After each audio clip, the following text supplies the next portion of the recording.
Habari za mchana ndugu wanahabari, nichukue fursa hii kuwakaribisha kwenye mkutano huu maalum kabisa ambao ni mwendelezo wa kikao kilichofanyika cha kamati ya utendaji ya Club Young Africans. Ajenda kuu moja ambayo ilikuwa kwenye meza yetu ni mjadala na mazungumzo yanayohusiana na pande mbili ambazo zinakuja pamoja kujenga mradi wa uwanja wa Club Young Africans. Na kama tulivyokuwa na communications masiku machache yaliyopita, tulitoa taswira ya mradi huu kwa kuanza na kumtafuta mwekezaji ambaye tutakwenda kushirikiana naye, na tukatangaza nafasi hiyo, na baada ya hapo tukapata fursa ya kualika makampuni mbalimbali kuomba, na baadaye kupitia kwenye mchakato ambao uliongozwa na kamati yetu ya utendaji, na hatimaye kumpata mwekezaji ambaye atakayeenda kushirikiana na Club Young Africans katika ujenzi wa uwanja. Lakini baada ya utambulizi huo, nichukue fursa hii kuwaalika wote kwenye mkutano huu, na nianze pia kwa kuwatambulisha ambao wako mbele yetu. Upande wangu wa kushoto tunaye makamu wa rais wa Club Young Africans Arafat Haji, na kushoto kwangu kwa mbali yuko Gerard Kihinga, mjumbe wa kamati ya utendaji ya Club Young Africans, ambao kwa pamoja tulikuwa na kikao hiki. Na kulia kwangu ni mtambulisha Mr. Ghalib Said Mohamed, mmiliki na mwanzilishi wa kampuni na makampuni ya GSM Group, ambao basically wao ndio washindi wa partnership na Club Young Africans kwenye ujenzi. Kulia kwangu mbele zaidi yuko dada yangu Cheni, ambaye yeye ni mkurugenzi wa procurement na miradi kutoka kampuni ya GSM Group. Baada ya utambulisho huo, na wote mnafahamu ya kwamba wiki mbili zilizopita tulitangaza kampuni ya GSM kuwa ndiyo partner wetu kwenye ujenzi wa uwanja, na hii ilitokana na process ambazo tulizitangaza kama nilivyosema awali, na tukasema ya kwamba baada ya hapo tutawasiliana na GSM Group kwa ajili ya kuwapa namba moja, kuwajulisha kuhusu kufanikiwa kwao katika maombi ambayo waliyaleta kwetu, na la pili kuwaletea yale mahitaji ambayo Club Young Africans inataka kuyafanya kwenye uwanja huo. Nitoe taarifa kidogo kuhusiana na mradi wetu. Ni mradi wa uwanja ambao tunatarajia kujenga katika eneo letu iliyokuwepo mitaa ya Twiga na Jangwani, ardhi ambayo Club Young Africans ilikuwa inaimiliki kwa muda mrefu, lakini ardhi ile ilikuwa haipo katika shape sahihi. Tukaiomba serikali kupitia mradi ambao uko pale sasa hivi wa maendeleo ya Mto Msimbazi, na serikali ikapokea dhamira yetu na kuichakata na hatimaye kutupa mwongozo wa vitu vya kufanya, na baadaye kukubaliana kupewa eneo lenye square mita 37,500 likiwa lipo katika shape sahihi ya mita 250 kwa 150 upana kwa ajili ya ujenzi wa uwanja wetu. Baada ya kupewa eneo hilo, tukatangaza kutafuta partner ambaye tutaweza kutumia mahusiano hayo kujenga naye uwanja huo. Tukaipata kampuni ya GSM, na baadaye kampuni hiyo tukaiandikia kwa mahitaji ya aina ya uwanja tunaouhitaji. Young Africans inategemea kujenga uwanja kwa partnership hiyo wenye category 3 au 4, between 3 or 4. Tukienda kutafuta kwenye CAF guidelines za aina ya uwanja, utanielewa nikisema category 3 au 4. Category 3 na kupeleka mpaka robo finali ya Champions League, na mashindano yote madogo yanaweza kushiriki hapo. Na category 4 is the highest when it comes to standards za viwanja, ndio inaweza kupelekea hadi kucheza finali za mashindano yote barani Afrika, ikiwemo AFCON, Champions League, CAF Confederations na mashindano mengine. Kwa hiyo tuliamua kwenda kwenye kategori hiyo ili kutoa fursa ya klabu ya Yanga ambayo sasa hivi imedevelop behavior ya kushiriki mashindano ya kimataifa, lakini pia kutoa fursa ya uwanja wetu kutumika kwenye mashindano mbalimbali, kwa sababu eneo hilo halitakuwa tu la uwanja wa mpira wa miguu, lakini facility hiyo inaweza kutumika kwenye mechi mbalimbali, lakini pia matukio mbalimbali ya kijamii. Na dhamira ni kukusanya fedha kwa ajili ya kuhudumia uwanja. Lakini tutakwenda kujenga uwanja ambao ni state of the art. Leo ambapo ni sehemu ya taarifa hii tunaitoa, Excom iliweza kupata nafasi ya kupata presentation ya aina ya uwanja utakavyokuwa. GSM Group wame appoint leading architect David Kibebe, ambaye yeye ndio amekuja kufanya presentation ya aina ya uwanja ambayo kitaalam inaitwa conceptual design, kupata concept ya jinsi gani uwanja utakavyokuwa kulingana na hizo standards za CAF, lakini pia kulingana na mahitaji binafsi ya klabu ya Young Africans. Tumepata presentation hiyo na tumeweza kuitazama na kutoa mawazo kwa yale maeneo ambayo tulikuwa tunaamini yanaweza kufanywa kazi na yakaboreshwa. Na baada ya kumaliza kikao hicho, moja katika makubaliano ya kikao ni kutengeneza timu ya pamoja kati ya secretariat yetu ambayo chini CEO Andre Mtine pamoja na timu ya design kutoka GSM Group kwa ajili ya kuaccommodate hayo mahitaji ambayo tunahitaji wote kwa pamoja. Na nitoe mwendelezo sasa, baada ya kumaliza hatua hiyo ambayo tumekubaliana, in a week time inatakiwa hiyo imeshakwisha, kwa sababu conceptual design imekamilika. Wanahitaji kwenda kwenye detail design. Nikisema hivi watu wa miradi watanielewa. Architects anaweza kutengenezea muonekano mzuri wa jengo. Hatua ya kwanza ni kutoa mapendekezo yako na kukubaliana. Hatua inayofuata sasa kwenda kwenye structural design na services na vitu vingine, ambavyo hiyo inaweza kuchukua muda kidogo. Tunatarajia tutakuwa na schedule of works baada ya hapo inayotuonyesha matukio hayo yatachukua muda gani, na kila hatua tutakayokuwa tunaifikia tutakuwa tunaileta kwenu. Kwa hiyo baada ya kufanya kikao cha leo na kupata conceptual design, tumekubaliana na tumeridhia kwa asilimia zisizopungua 90, machache kama ya asilimia 10 ndio yatakayokuwa yana mabadiliko kwenye mchoro huo.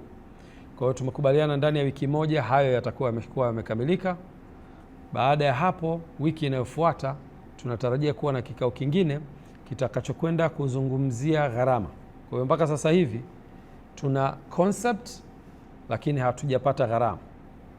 Tukitoka kwenye hatua hii ya concept ambayo ndani ya wiki moja tutakuwa tumekamilisha, tutakwenda kwenye hatua ya pili ya kuestablish cost of the project.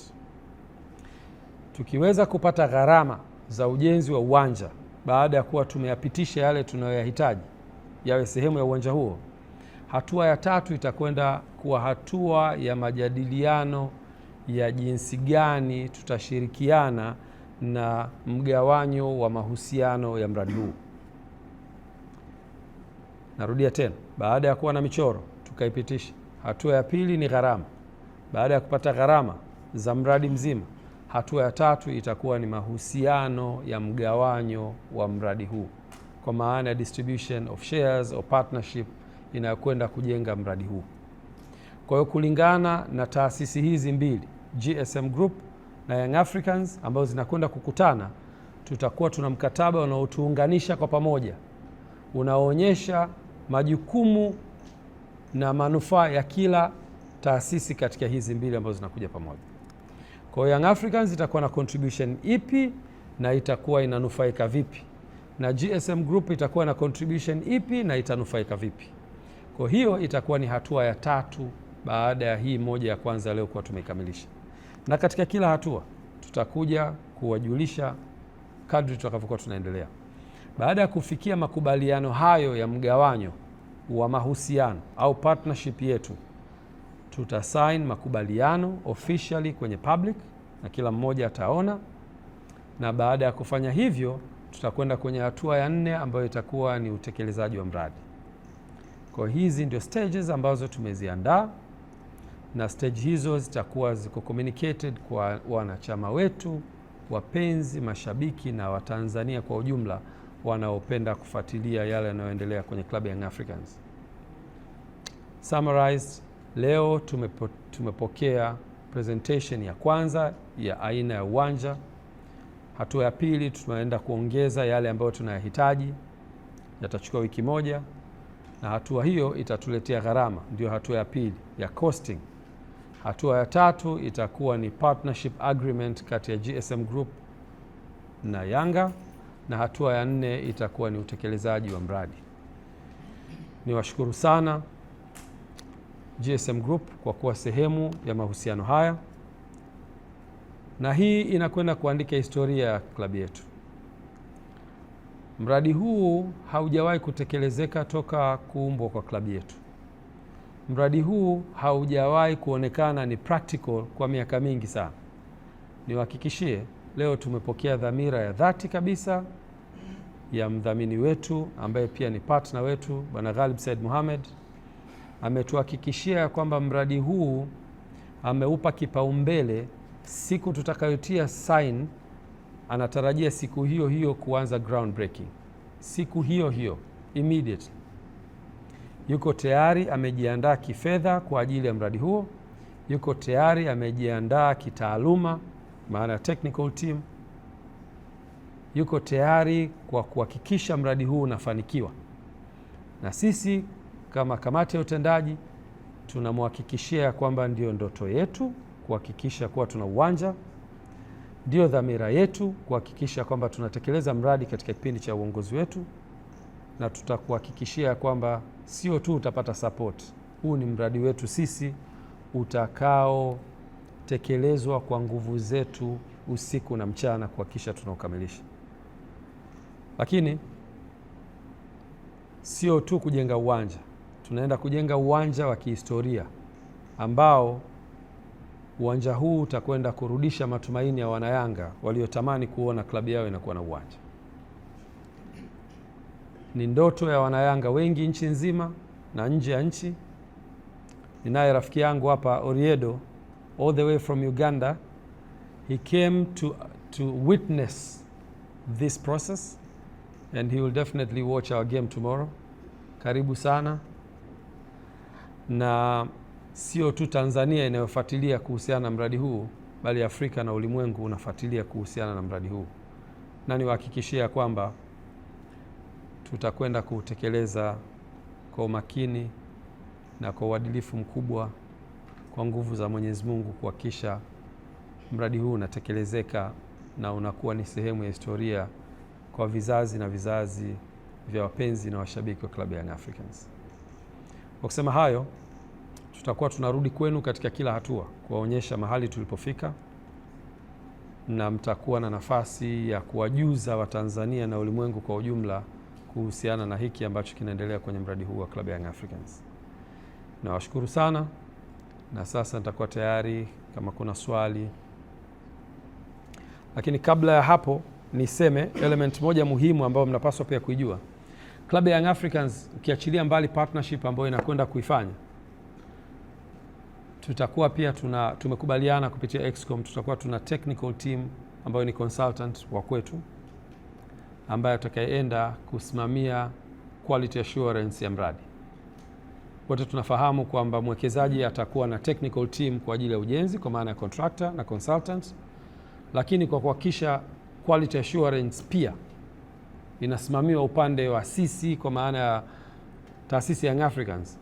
Tutatangaza tenda pia ya consultant upande wetu wa mtu ambaye au taasisi yenye taaluma ya miradi kuja kusimamia quality, na hii ni standard practice. Partnership zozote zinakwenda kwenye hayo maeneo ili kulinda interest ya kila party kwenye huu mradi. Kwa hiyo tutaappoint pia, tutaitangaza na kumappoint consultant atakayeenda kusimamia quality kwenye uwanja wetu, na dhamira ni njema kuhakikisha ya kwamba kile ambacho kimekuwa designed na ndio hata GSM Group wanakitamani kiwe implemented kinakwenda kusimamiwa na consultant huyo kwa ajili ya kuhakikisha ubora na thamani ya mradi huu unakuwa ni mkubwa sana. Sasa niko tayari kupokea maswali. Karibuni sana. Nasibu, karibu.